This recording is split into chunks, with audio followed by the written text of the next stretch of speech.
again, for some of us that are new, that may be new, from time to time, we do get questions about impairment. Oops, sorry. And the laws governing impairment, and also about breathalyzers. And so, especially during this time, it makes sense for us to have this live feed every Thursday at 12:30 p.m., where we can be of service to you, our beloved friends and guests and members, and answer some of those questions, especially now since we're in lockdown and we have time. We can add value this way. Okay, so ready? I know you are. So wait, first of all, first and foremost, Happy New Year when it comes, friends. My God, this thing is annoying. I know. Listen, I know it's a tough season for a lot of us. Many of us are dealing with grief and different types of loss, and lots of us, myself included, won't have the comfort of family around us this year. But we persevere. We are resilient, and we live to fight another year in 2021. Hopefully we won't be fighting that much, but okay. Anyhow, back to business. So last week we tackled refusing to take a breathalyzer, drug, or field sobriety test when pulled over by the police, and what you may expect if you do refuse. And now we are back for part two, which it really is so funny how this whole thing worked out. It really is perfect timing in light of the holiday season that we're in right now, and the fact that there is so much police presence on our roads to help keep us safe. So this week I will very briefly go over the takeaway points from last week and continue with what the possible results from a roadside breath test mean and what you may expect from those results. Okay? So, to recap. 1. If you're pulled over and asked by the police for a BRAC or drug test, comply, as refusing to take a breath test is a criminal offense. It was news to a lot of people, but it is. 2. If you refuse a breath test, you will be charged with refusing to comply with a police demand. Yes. 3. Don't be a wise guy. No matter what you think. It doesn't matter what you think. It doesn't matter if you thought the pullover was warranted or not. Just comply. They're doing their jobs and move on. Okay? And 4. You do not have the right to speak to your lawyer before giving a drug, breath, or field sobriety test roadside when you're asked by the police. Okay? Please don't make their service to our community any harder than it needs to be, and don't make your life any more difficult than it needs to be. That is my advice to you. Okay?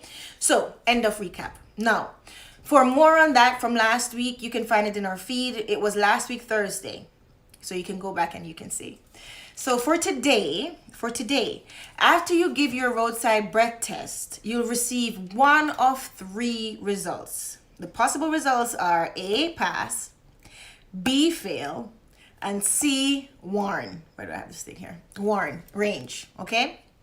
No, we did a warn range a couple weeks back, and you'll find it in our feed. We did a presentation on that. So, the timing of this is serendipitous. As I said, I just love how these things work out sometimes, like the universe just aligns for you. Anyhow, I digress. Now, to get a pass, you must have less than 50 milligrams of alcohol per 100 milliliters of your blood. This means your BRAC must be below 0.05. And if you get a pass, you're usually free to go. Now, if you get a warn or fail, your license will be granted what's called an automatic administrative suspension. Okay? Now, that could be anywhere between 3 and 90 days. And if you're later on convicted of an offense related to impaired vehicular operation, you will get a minimum of 1 year license suspension. And this is for a first offense. Now, it is true that how long your license is suspended depends on the results of your test. And it also depends if you've been suspended in the past due to a failed or warned breathalyzer test. Also, you may actually have to go to the police station to take a breathalyzer test if you get a fail or a warn. Yeah. So, to anticipate your next question, yes, the police can actually ask you to go with them to the station to take a breathalyzer test if you get a warn or a fail on your roadside test. Okay? They really can. So, it's good for you to know this. If this happens, the breathalyzer test at the station is much more sensitive, and not only does it do your BRAC, your breath alcohol levels, but it actually does your blood alcohol level as well. Okay, it's much more sensitive, and it's better than the roadside one. Now, the difference with taking the breathalyzer test at the station is this time you do have a right to speak to your lawyer before you take the breathalyzer test at the station. Now, that won't apply to us. We won't go any further in that. That has nothing to do with us because we will all pass our roadside test if asked to take one. Right? Right. Yes, we will. So we won't even be going to the station.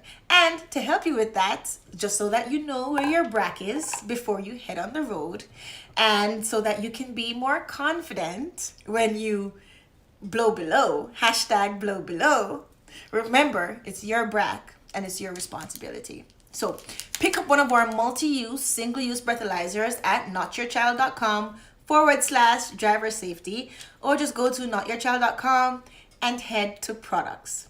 I feel like I just said a lot there. Listen, friends, let's do the right thing. My grandfather used to always say to me, you know better, do better. We know better, so let's do better. Let's monitor our own BRAC. Even if we think that we're lucky or we're invincible or things work out for us, the other person sharing the road with you may not be. Okay, so let's not push our luck anymore. Monitor your own BRAC.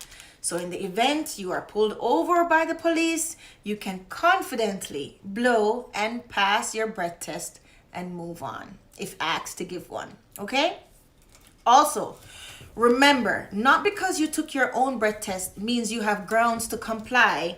You have grounds to not comply with the officers. Okay? Go to notyourchild.com, invest in one of the single-use breathalyzers or the multi-use ones. These are breathalyzers you can trust.